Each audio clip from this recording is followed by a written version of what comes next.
Ross Davis tinha outro motivo que o fazia duvidar da veracidade do Larry, além da história do jantar.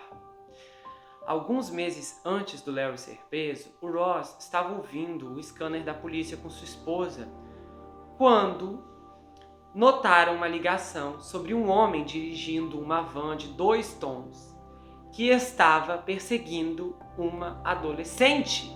Imediatamente, a esposa do Ross sugeriu que a van poderia ser do Larry e o Ross pegou um bloco para anotar o número da placa que a família da garota informou. 1 ou 2 dias depois, quando o Larry apareceu para trabalhar em seus carros, o Ross verificou a placa do Larry e então o confrontou. Larry, eu quero saber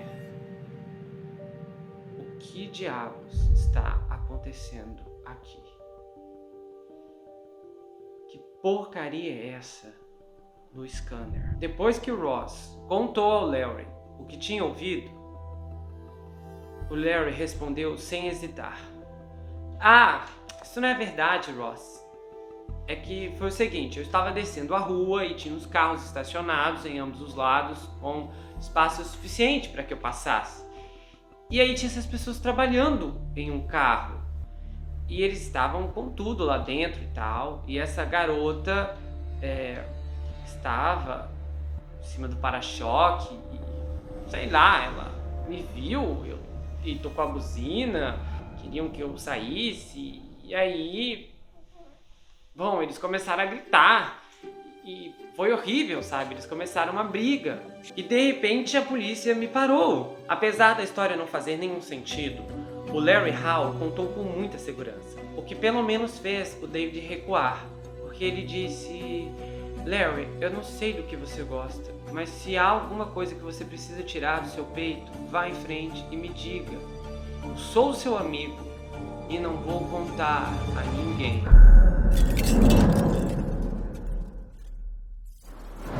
Só que o Larry não tinha nada a dizer, exceto continuar contando aquela história sobre a garota no para-choque. O Ross disse que quase acreditou nele.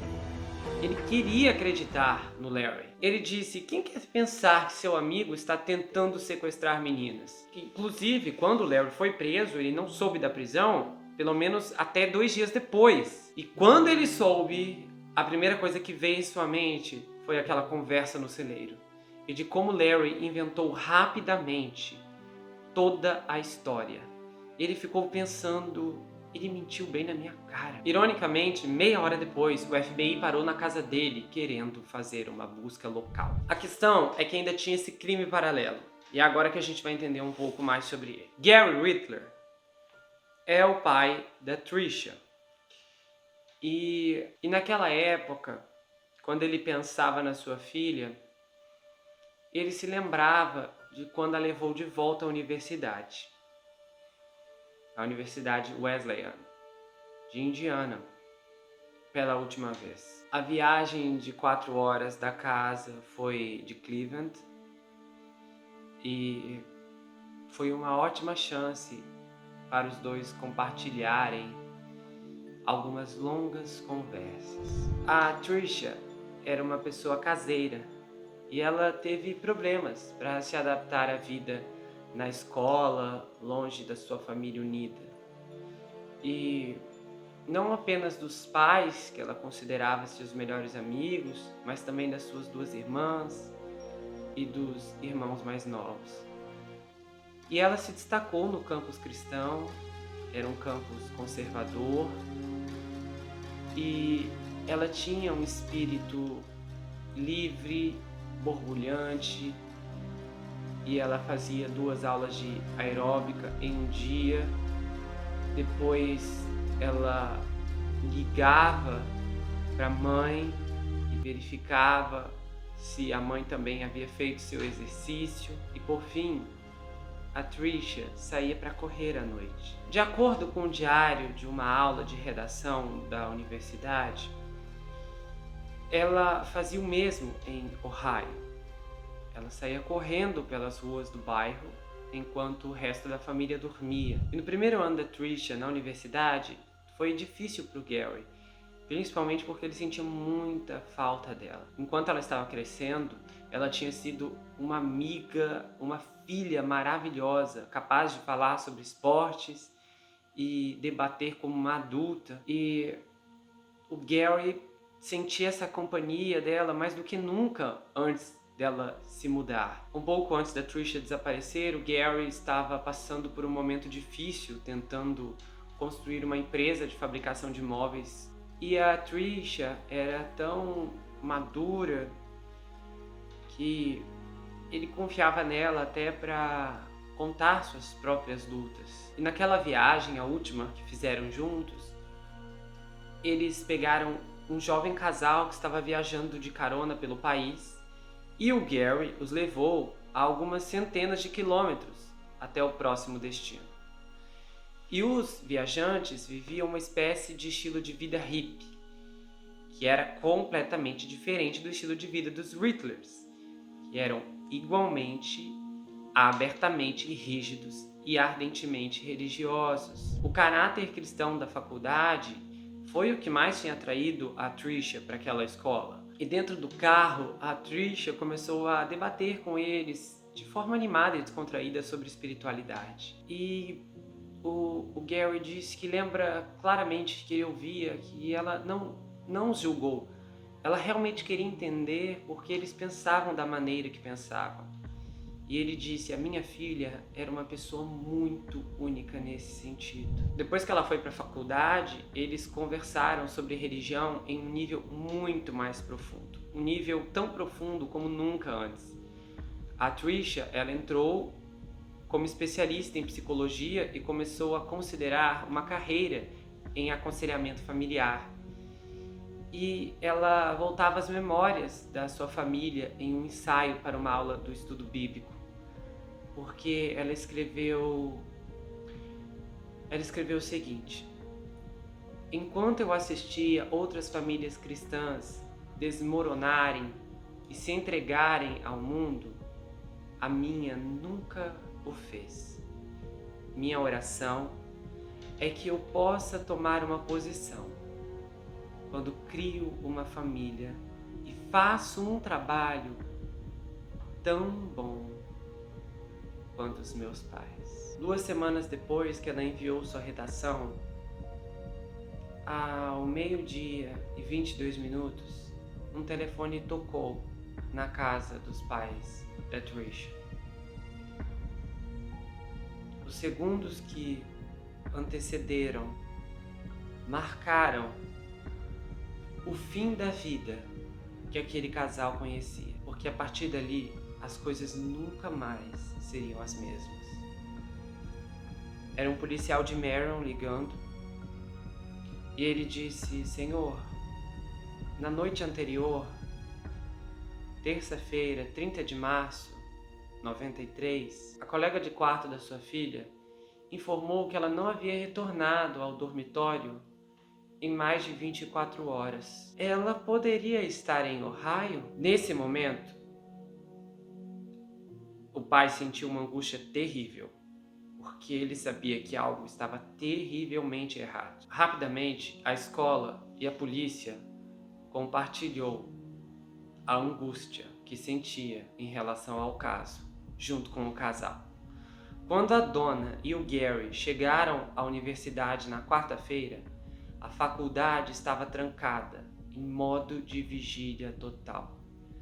A polícia foi realocada ao redor do campus, alguns com cães que vasculharam o terreno, e havia um zumbido ensurdecedor de um helicóptero da Guarda Nacional que cortava o ar. Estudantes a quem os jornais descreveram como atordoados moviam-se em grupos cautelosos pelo campo. Os alunos, desconfiados da imprensa, conversavam em voz baixa e alguns soluçavam incontrolavelmente. O presidente da universidade trouxe a dona e o Gary para o seu escritório, os apresentou ao chefe de polícia, que lhe contou com severidade sobre o primeiro grande desenvolvimento da investigação. E mais cedo naquela noite, eles descobriram as roupas da Tricia. Roupas que batiam com a descrição do que ela estava vestindo quando foi vista pela última vez. Uma camisa, um jeans e um tênis. Estavam empilhados debaixo de uma árvore em um parque isolado nos limites do campus. Embora não tenha sido relatado inicialmente, algumas gotas de sangue foram encontradas na perna da calça dela. Em uma calçada próxima, também foi encontrado um brinco que evidentemente havia sido arrancado da orelha da Tricia.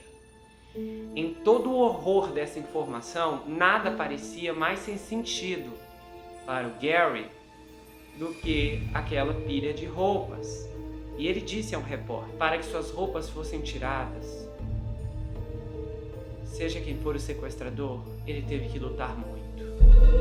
E eu conheço a personalidade da minha filha. Ela lutava por tudo o que valia. Se havia algum conforto em meio ao pesadelo dos pais, estava na preocupação sincera que irradiava de toda a comunidade Marion. O corpo docente, a administração, os alunos que lotaram as capelas em oração e colocaram cartazes de apoio nas janelas de seus dormitórios, os angustiados policiais, bombeiros e até voluntários da comunidade que procuravam Tricia como se ela fosse sua filha ou irmã. Um pôster que ficou icônico literalmente foi criado com o rosto sorridente da Tricia, seus cabelos estavam cacheados dentro de uma cruz e no topo estava descrito: desaparecida em 29 de março de 1993, Tricia Riddler. E na parte inferior estava escrito algo que marcou muito: por favor, ore. Por mais que a cidade se concentrasse na garota desaparecida, eles também eram atraídos por seus pais, que eram tão jovens que pareciam estar na faculdade. O Gary tinha um cabelo castanho, claro, uma barba bem aparada. A Donna tinha um rosto emoldurado por seu cabelo castanho liso. E vendo a foto deles no jornal, um oficial da lei disse: olha, é tão triste que eles estão privados de saber onde está sua filha, e isso é o suficiente para conduzir um policial, para fazê-lo passar horas e horas trabalhando. Na primeira noite em Marion, a Donna e o Gary se lembram de estar sentados no apartamento de um professor de psicologia. Em uma das gentilezas concedidas a eles por estranhos, o professor os deixou ter o lugar para si, enquanto precisasse. A Donna tinha deixado uma panela de sopa de batata fervendo no fogão. E ela olhava de um lado para o outro na quietude daquele apartamento. E ela compartilhava com o marido o sentimento de solidão, de injustiça, de indefesa. Infelizmente, a parte dolorosa dessa solidão nunca os deixou. Eles tentavam dormir, mas continuavam acordando em pânico. Às vezes eles tinham a impressão que o telefone ia tocar e tocar e tocar, como se tocasse para dizer algo horrível, como a sua filha desapareceu. Era um pesadelo. E o resto da semana se desenrolou como se eles estivessem no fundo de uma bacia de maré. Durante o dia, eles foram inundados por buscadores bem-intencionados, pelo redemoinho da mídia. E então, durante noites intermináveis, toda a atividade dispersava. Eles precisavam retornar para o lugar no qual estavam hospedados e ficavam sozinhos com o pânico, com o desespero, com a incerteza. Eles fizeram o melhor que puderam para ajudar. Eles organizaram amigos e familiares que vieram da cidade de Natal, pessoas que vieram de todo o país para ajudar na busca. Eles se juntaram a mais policiais e bombeiros, unidades adicionais da Guarda Nacional. Mais de 150 pessoas, incluindo moradores locais, passaram o fim de semana vasculhando o campo, ao redor do campus. Os Riddlers tentaram reunir os grupos de busca, mas apesar de seu número, eles só conseguiram mordiscar as bordas do deserto que cerca o rio Missineia e também o reservatório nas proximidades. E o Gary, o pai, por mais que fosse otimista, sentia uma opressão, porque o lugar era muito vasto. E uma semana depois que chegaram a Marion, os Riddlers deram o que o jornal descreveu como um discurso cheio de emoção para o corpo docente da IWU. Eles então voltaram para Ohio. Era o 11º aniversário de um dos filhos. Eles haviam deixado os filhos em casa com amigos e quando retornaram foram sitiados por simpatizantes. Quando eles entraram em sua casa, haviam muitos presentes de comida, cestas de frutas. Claro que as ruas do lado de fora estavam repletas de equipes de TV, de jornais. Depois os Riddlers voltariam novamente a Marion para realizar mais e mais buscas. Eles organizaram grupos massivos e, infelizmente, nenhuma quantidade de trabalho ou boas intenções faria com que a Trisha ou qualquer outra pista do que havia acontecido com ela fosse encontrado. Então, 2 semanas depois do desaparecimento, a dona disse aos repórteres: temos uma boa imagem de que ela não voltará para casa, mas a nossa missão não acaba enquanto não encontrarmos o corpo dela. E a dona disse: eu quero um lugar para trazer flores. Algumas semanas depois eles chegaram ao Ar Nacional como convidados do Jerry Springer, na versão anterior e menos maníaca de seu programa. E eles conversaram sobre a Trisha e fizeram um apelo para que qualquer pessoa que soubesse alguma coisa sobre o sequestro se apresentasse.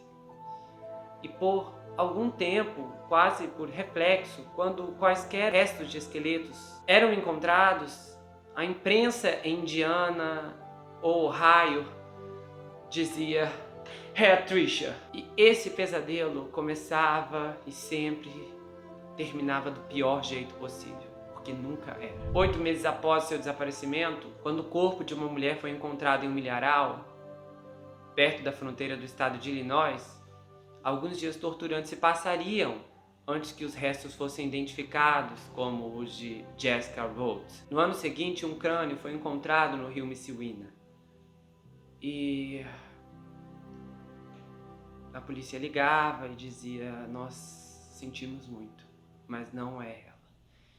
E o Gary disse que toda vez que ele recebia uma ligação como essa, parecia que algo estava sendo arrancado. E aí, em retrospecto, o desenvolvimento mais importante do caso da Trisha ocorreu apenas algumas semanas após o seu desaparecimento. O corpo de outra jovem desaparecida foi pescado em um lago em LaPorte, uma cidade de Indiana, 2 horas e meia ao norte de Marion. Rihanna Reason. Ela tinha 16 anos e foi vista pela última vez deixando seu emprego em um hospital veterinário 1 mês antes e 3 dias antes do desaparecimento da Trisha. Conforme observado pelo Crônicas de Marion, o jornal, tanto a Rihanna e a Trisha tinham semelhanças impressionantes. Ambas as vítimas eram baixas, com cabelos longos e encaracolados e olhos azuis. Assim como a Trisha, Parece que o sequestro ocorreu em um ambiente isolado. A Rihanna foi encontrada a poucos quilômetros de uma pista isolada, onde seu carro, e a causa do seu fim foi estrangulamento, comum em vítimas de serial killers. Os jornais locais foram rápidos em ver uma possível conexão, mas os departamentos de polícia locais foram mais rápidos ainda em descartá-la. Em abril, o jornal publicou um artigo com a manchete: "A polícia não conectará Tricia Rickler ao caso Laporte", e citou o tenente detetive da polícia de Marion, J.K., dizendo: "Até agora, não há nada que ligue os dois casos." E desde o início, ninguém se associou mais intimamente à investigação da Tricia Rickler do que Kay, o detetive supervisor da polícia de Marion, um oficial diligente com feições de falcão e cabelos loiros penteados para trás. Ele estava tão obcecado em resolver o caso quanto Gary Miller em encontrar o responsável pelo que aconteceu com a Jessica Rhodes. E em uma entrevista ao jornal, ele admitiu que a Tricia estava constantemente em sua mente e que ele, às vezes, acordava no meio da noite pensando no caso dela. Com o tempo, ele se tornou especialmente amigável com Gary e com a Donna, e ganhou sua confiança absoluta em troca. A Donna chegou a dizer a um repórter da Associated Press que não podia nem descrever os sentimentos que ela tinha pelo detetive Kay. O repórter perguntou se a polícia, no caso da Tricia, estava desanimada, e ela disse: "Olha, eu sei que eles ainda estão procurando, e ele provavelmente vai olhar até o dia em que morrer. Eu não posso nem dizer como isso traz um conforto." Cartazes da Tricia, fotografias aéreas do campus e diagramas da cena do crime ficavam em um quadro de avisos acima da mesa do Kay. E isso era um lembrança constante aos policiais de que eles ainda precisavam resolver aquele caso. Só que, ao contrário da maioria dos detetives locais, o Kay procurou outros departamentos de polícia para obter assistência. E embora tenha descartado uma conexão entre os casos da Tricia e da Rihanna, ele também disse ao jornal que havia entrado em contato com o departamento de polícia de Laporte, quando a Rihanna havia sido dada como desaparecida. No entanto, o Kay não divulgou o verdadeiro motivo pelo qual cada departamento de polícia perdeu interesse no caso do outro. Ambos estavam no rastro de suspeitos locais.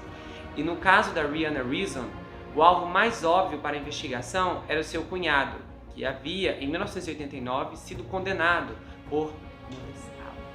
E não foi tão fácil fazer acusações contra ele como se pensava inicialmente. Mas os promotores locais ainda tentaram. Só que houve um problema e uma reviravolta muito grande. Porque 4 anos depois, um frasco de pílulas anticoncepcionais com o nome da Rihanna Reason foi encontrado na van do Larry Hall. E foi aí que as acusações contra o cunhado foram finalmente retiradas, por falta de provas. E em Marion, a mesma situação se repetia. Os detetives estavam convencidos que já tinham o culpado pelo sequestro da Tricia Rickler, e que este homem estava atrás das grades. Um homem chamado Tony Shirts. Ele tinha 28 anos quando a Tricia desapareceu, e ele também era um ex-aluno da faculdade. E ele foi para o campus para visitar uma mulher que trabalhava no refeitório da escola, onde a Tricia trabalhava como estudante. Nas primeiras horas da manhã, depois que ela foi dada como desaparecida, o Tony ligou para o 911 para a polícia de Marion, relatando o roubo de um fio de cobre. Só que o próprio Tony já havia sido preso 3 vezes por roubar cobre de depósitos de trens. E mais tarde ele admitiu que ligou para colocar um ladrão rival em apuros. Só que na mente da polícia de Marion, ele realmente estava tentando tirá-los do rastro do sequestro da Tricia. E eles rastrearam a ligação e o pegaram logo depois que as roupas da Tricia foram encontradas. Quando perguntado sobre suas atividades na noite em que ela desapareceu, o Tony falhou no teste do detector de mentiras. E a polícia ficou ainda mais desconfiada quando cães de busca farejando o porta-malas do carro do Tony pareceram sentir o cheiro de cadáver. Embora a presença de cobre seja conhecida por enganar cães cadáveres, por causa de secreções de cobre no fígado de um cadáver. Mas para a polícia de Merrill, nada sobre o Tony poderia ter sido mais incriminador do que sua personalidade antagônica. Ele não teve escrúpulos em admitir seus crimes anteriores, embora nenhum envolvesse agressão ou qualquer coisa de natureza sexual. Mas ele ainda reclamou da injustiça do sistema de justiça americano, e ele foi franco sobre o estado do cristianismo e o corpo docente da escola. Sim, pois a faculdade havia dito que ele havia desenvolvido visões apocalípticas assustadoras durante seus 4 semestres na faculdade. Quando ele foi preso em 22 de abril de 93, 4 semanas após o desaparecimento da Tricia, as acusações contra ele estavam relacionadas apenas ao roubo de cobre, mas os promotores continuaram a mantê-lo na prisão e atrasaram os procedimentos durante o verão. Em uma carta que ele enviou ao jornal em agosto, o Tony escreveu que o seu julgamento seria continuamente adiado até que a senhorita Tricia seja encontrada. E ele continuou: Deus é minha testemunha, e que ele tire a minha vida se eu estiver mentindo. Não tive nada a ver com o desaparecimento da senhorita Riddler e nem sei quem tem. Quando Tony finalmente foi a julgamento em outubro, ele alegou que as acusações contra ele foram forjadas pela polícia porque suspeitavam que ele havia sequestrado a Tricia. E pasmem, parece que até o juiz foi influenciado por esse sentimento, porque assim, apesar de ele ter cometido um roubo, o juiz o condenou a 10 anos de prisão. No aniversário de 1 ano do desaparecimento da Tricia, o jornal local fez uma reportagem completa intitulada Um Teste de Fé, que era uma atualização sobre a investigação e uma visita à família dela. Embora as acusações ainda não tivessem sido feitas contra o Tony, ele foi citado pelo detetive Kay como o principal suspeito. Acontece que no dia seguinte a essa publicação, o novo desenvolvimento caiu como um raio do nada, que dessa vez testaria a fé do Kay e do departamento de polícia de Merrill, porque foi nesse momento que surgiu um suspeito mais forte do sequestro da Tricia. Um suspeito com provas incriminatórias, que seria entregue a eles em uma bandeja de prata. E o seu nome era Larry Hall. Naquela tarde, na cidade vizinha de Gas City, o Larry teria circulado um pátio onde 2 garotas de 14 e 17 anos estavam jogando basquete. Antes de irem embora, o pai anotou o número da placa do carro e relatou à polícia de Gas City, junto com a descrição da van e dos 2 tons. Minutos depois, um patrulheiro chamado Neil avistou a van e viu que batia com as descrições. Então, ele abordou o veículo que estava em estacionamento vazio. Quando ele se aproximou para verificar a placa, o Larry Hall saiu correndo no estacionamento. E o patrulheiro o perseguiu com as luzes piscando, e então o Larry parou no acostamento. A noite havia caído e o Neil Pence se aproximou da van com a lanterna apontada para o rosto do motorista. E ele pediu que o Larry tirasse sua licença e registro. E enquanto o Larry vasculhava seu porta-luvas, o Pence espiou pelas janelas laterais da van e viu o compartimento de carga. E o faixa de sua lanterna primeiro brilhou na lâmina de uma grande faca de caça e depois caiu em rolos de corda. E havia uma máscara de esqui, uma lata de fluido de partida, um par de luvas e um chumaço de algodão. O patrulheiro Pence mandou Larry sair do veículo e disse: eu quero que você abra o compartimento de carga. E o Larry andou com ele calmamente. E então ele abriu a porta devagarzinho. E o patrulheiro jogou a lanterna. E ele ficou aterrorizado com o que viu. Era